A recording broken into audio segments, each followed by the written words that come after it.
Today we're going to be covering Chapter 9 of Propaganda. It's titled Propaganda in Social Service. If you want to follow along without using the video, you can find the show notes here at howtoeatanelephant.xyz. If you like what I'm doing, you can help out by hitting the donate button there, also at howtoeatanelephant.xyz. And all the other good stuff, like, comment, subscribe, that really helps out. If you know anyone that would be interested in this topic, share it with them. Now, if you are following along, you can see here that my notes are designated in blue, and the orange and yellow is important and very important. If you have any questions or comments, leave them below. And with all that out of the way, let's get started with Chapter 9, Propaganda in Social Services. This is another short chapter, but I think it is also quite important. The focus is on using propaganda to enact social change, and this, I think, is a corollary, one way or the other, with the propaganda of political change that we saw in the last few chapters. And I think this one really strikes a chord because over the last maybe 5 or 10 years, the social change, cultural change, has increased drastically. Bernays begins. The Public Relations Counsel is necessary to social work, and since social service, by its very nature, can continue only by means of the voluntary support of the wealthy, it is obliged to use propaganda continually. The leaders in social service were among the first consciously to utilize propaganda in its modern sense. And again, Bernays wastes no time in jumping right in. He says here that social services was voluntarily supported by the wealthy. Now we see that it's paid for by the taxpayer, aka the middle class. I would even go so far as to say that much of the corporate welfare is financed by the middle class as well. The wealthy, it seems today, only want more and more and have little regard for social service. I'd even go one step farther and point to things like Robinhood, the financial trading app, as a total inversion of the actual Robin Hood story, where in the modern day it is the rich taking from the poor and giving to themselves. Bernays continues, the great enemy of any attempt to change men's habits is inertia. Civilization is limited by inertia. Our attitude toward social relations, toward economics, toward national and international politics, continues past attitudes and strengthens them under the force of tradition. Opposing this traditional acceptance of existing ideas is an active public opinion that has been directed consciously into movements against inertia. Public opinion was made or changed formerly by tribal chiefs, by kings, by religious leaders. Today, the privilege of attempting to sway public opinion is everyone's. It is one of the manifestations of democracy, that anyone may try to convince others and assume leadership on behalf of his own thesis. New ideas, new precedents are continually striving for a place in the scheme of things. And I think today here we have not only stopped seeing this traditional or what you might call conservative inertia, but the pendulum has swung so very far to the progressive or liberal side of things. The inertia today is the complete opposite of probably what it was 100 years ago. And again, I harp on the same topics, but we see immigration, LGBT, feminism, even economics, fashion, education, dating, families, etc. I could really go on all day. In every one of these examples, change is now happening seemingly for the sake of change. Change is becoming the normal. The conservatives among us are fighting not for a return to the old values, but first to stop the reckless advancement of this so-called progress. And only then, once we stop this advance of progress, can we even think about swinging the pendulum back the other direction. Now, I think this shift is actually starting to change now in 2024, and I think it will swing back too far. Consider the conservation of energy and all that. Now, one fear I have here is that there might be a violent backlash against one of the groups that has been associated with all of this progressive advancement, particularly immigrants and LGBT. Now, I think most people in these groups are being manipulated in a kind of divide and conquer strategy by those that are pulling the strings the propagandists, the men that Bernays has mentioned multiple times that rule everything from, the shadows, and they're manipulating us to maintain their positions of power. And I want to be clear here that the people in these, like the immigrants themselves or the LGBT people themselves, like they're not bad people. We shouldn't hate them. We should hate that they're being manipulated. They're being used as a battering ram to knock down modern culture. And as long as men are fighting women, and nationalists are fighting migrants, and whites are fighting blacks, the so-called elites, the bankers, the oligarchs, whatever you want to call them, the propagandists, they're literally laughing all the way to the bank. They're getting extraordinarily wealthy while maintaining their power, while we, the common people of all different stripes, are fighting each other.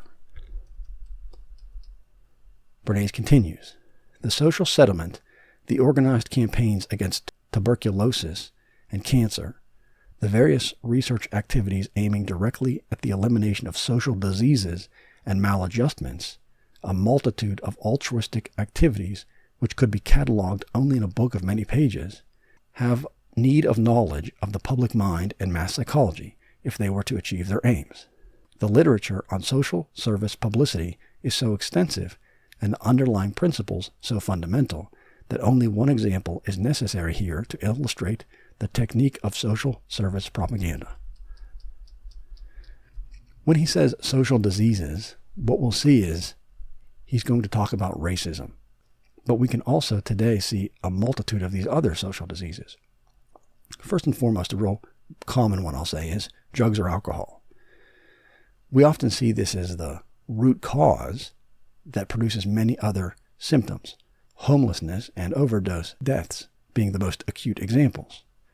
Next, you might consider the erosion of communities and families in particular. We see this in the divorce rates and the isolation of people. We see the men going their own way / red pill movement on one side and the strong independent feminists on the other side.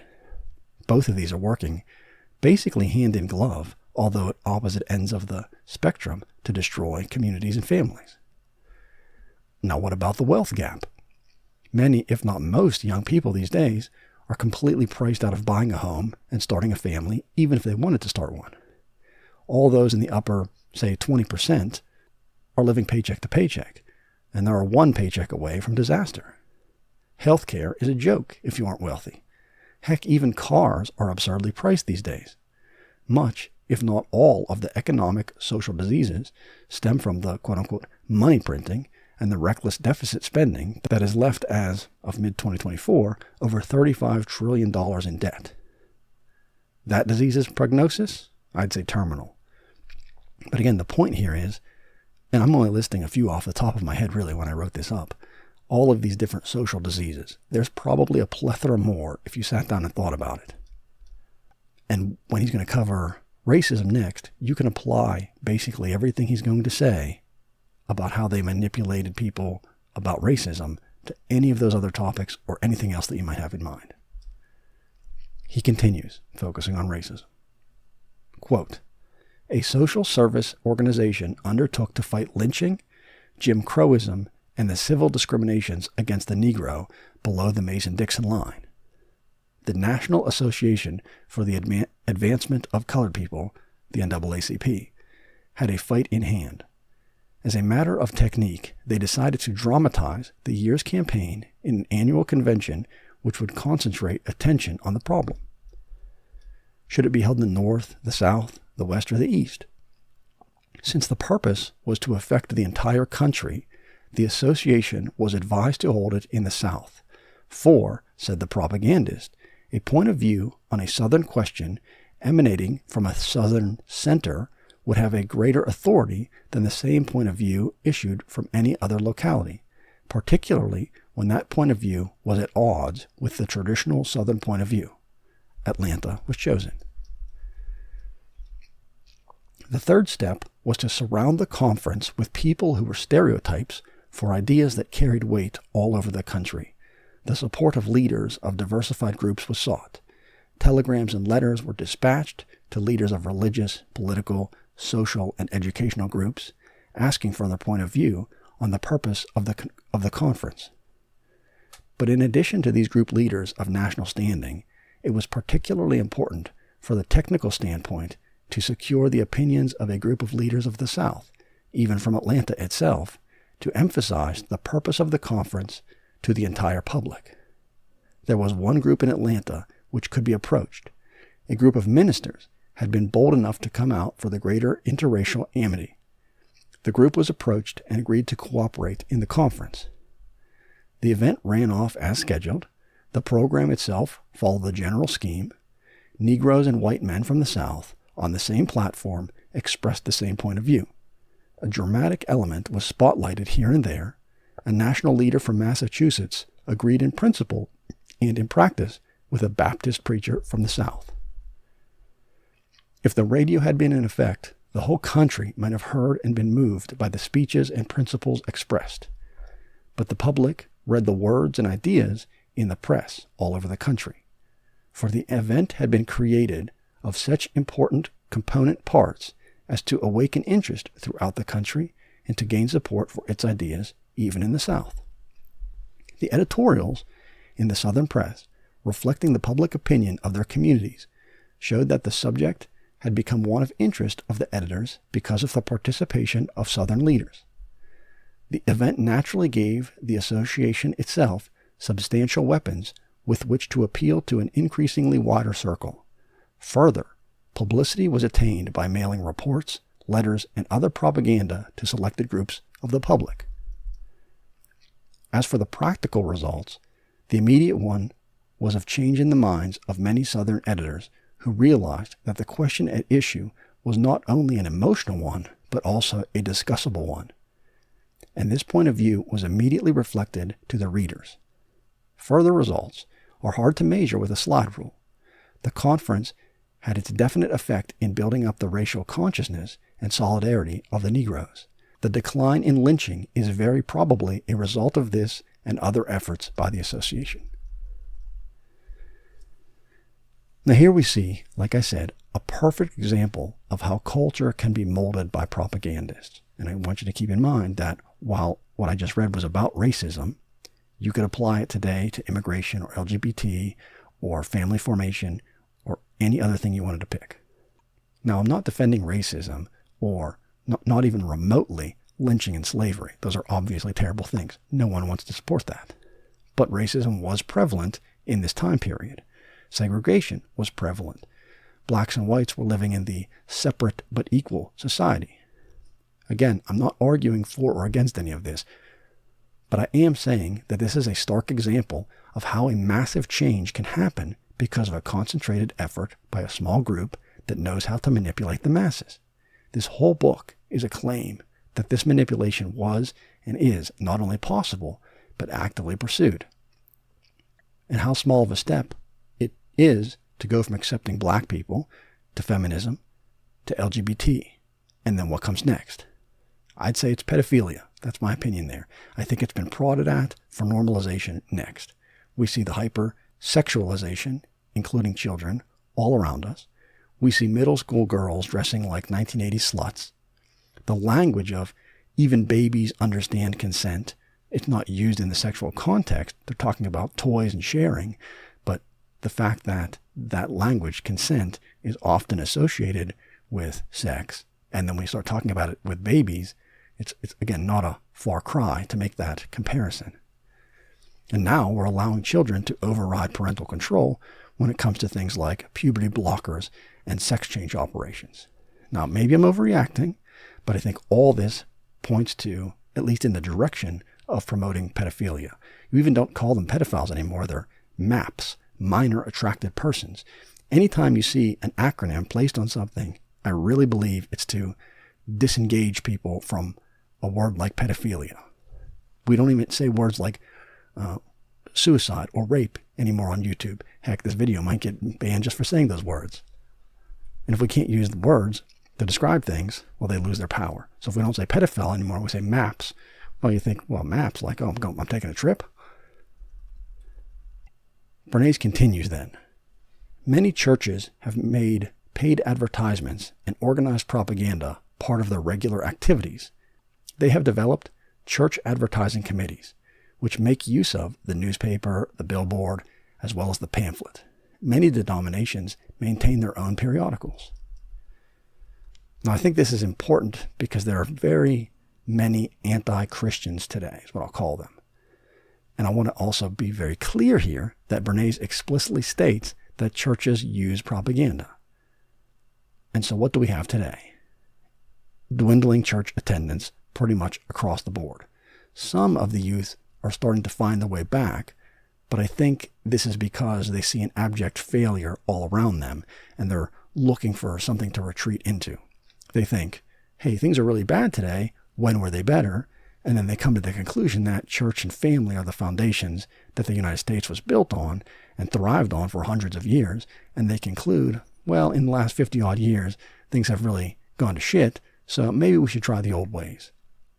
So I'd say that the youth are coming back to the churches in spite of the propaganda used by the churches over the last 100 years.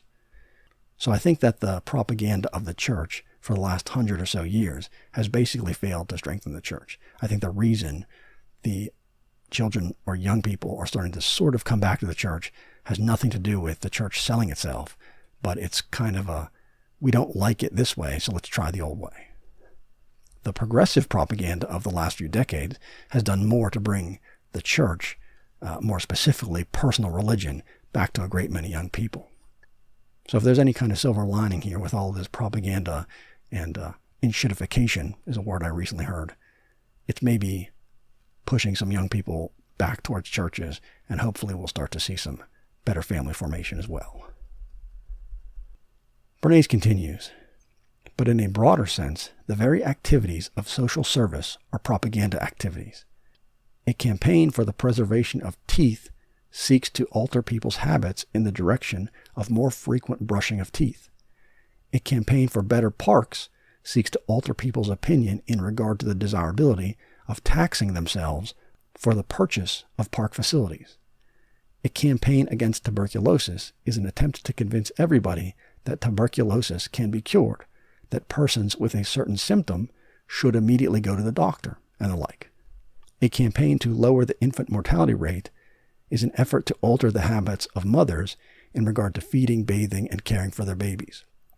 Social service is, in fact, identical with propaganda in many cases. And I think this is where, at least in modern times, Bernays' argument really falls apart semantically. With the exception of taxes for parks, the other examples he gives are examples of education. If the solutions to a problem actually work, the proof is in the pudding, so to speak. And because of that, they will be adopted. You literally don't need to do anything but wait. Consider how few people smoke cigarettes today. There were these anti-smoking campaigns and maybe vice taxes on cigarettes, etc. But most young people were likely not swayed by maybe disgusting images on cigarette packs I think they had in Australia. But what happened was the young people simply grew up knowing that cigarettes increased your chances of cancer more and more, and so they avoided smoking. This created a feedback loop where some of the young people weren't smoking anymore, so it wasn't as cool, it wasn't as trendy or hip to do anymore, so then less people smoked, young people. And that, again, creates this feedback loop where less and less young people are smoking. I don't think it's anything to do with the propaganda to get people to stop smoking. I think the fact that smoking is generally accepted as unhealthy is what made eventually people realize, hey, we shouldn't smoke. Now they've replaced it with vaping these days, but that's another question. Now, as an aside here, I see a similar trend occurring in firearms. Less young people today are interested in guns. Now, obviously, that doesn't mean all, but less. Now, the fears of the government confiscating and banning guns is hardly founded, even though you hear this all the time. Oh, they're coming for our guns, says the right-wing media. Bullcrap, I say. I think a much more plausible outcome would be that in 2 or 3 generations, gun ownership simply declines because of a change in perception. This changes actual propaganda, and there is no real reason not to be able to use a gun and own a gun. If everyone owned and knew how to use a gun, it wouldn't increase the risk of cancer like if everyone smoked. And I actually suspect it would reduce accidental gunshots and even crime to boot. If everyone knew how to handle a gun, they wouldn't make mistakes.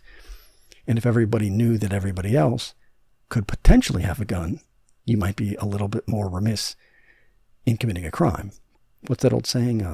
An armed society is a polite society. Now, Bernays continues.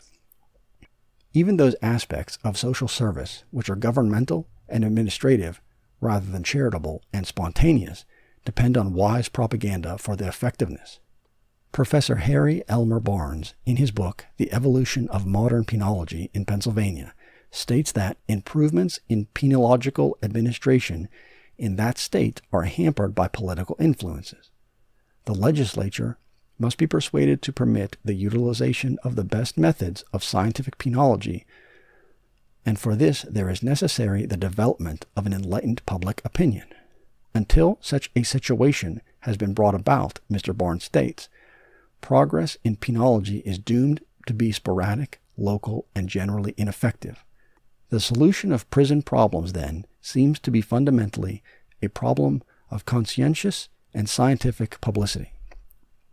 Social progress is simply the progressive education and enlightenment of the public mind in regard to its immediate and distant social problems.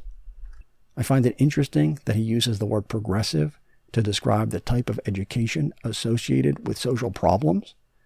Given the hindsight we have today, we can see a number of progressive paths that have led to disasters.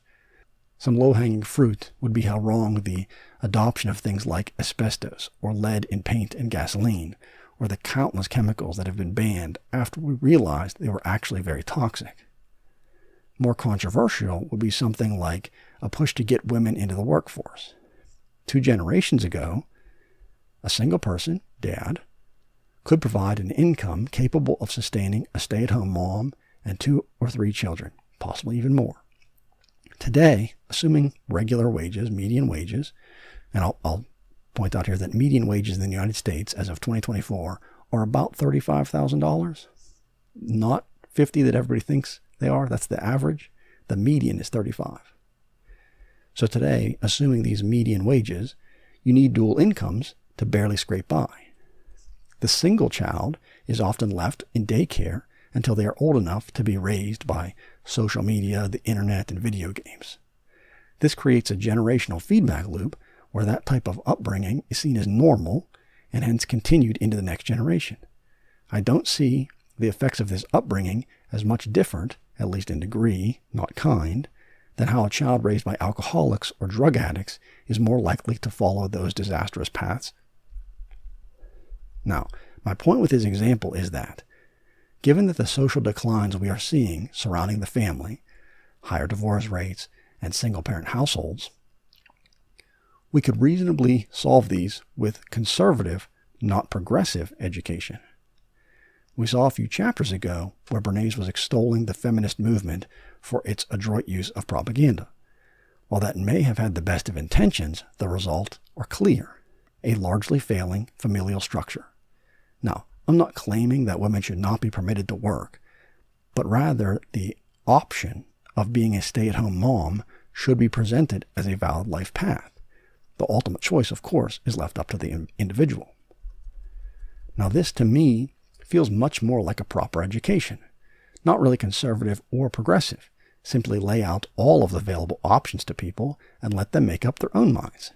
Some paths will produce better outcomes, and some will produce worse outcomes. Now, better and worse here is obviously subjective, but society will judge that. Then, with all the feedback of those who have gone down this path or that path, the next generation will be able to adjust their valuing of each particular option and make their decisions based on more data.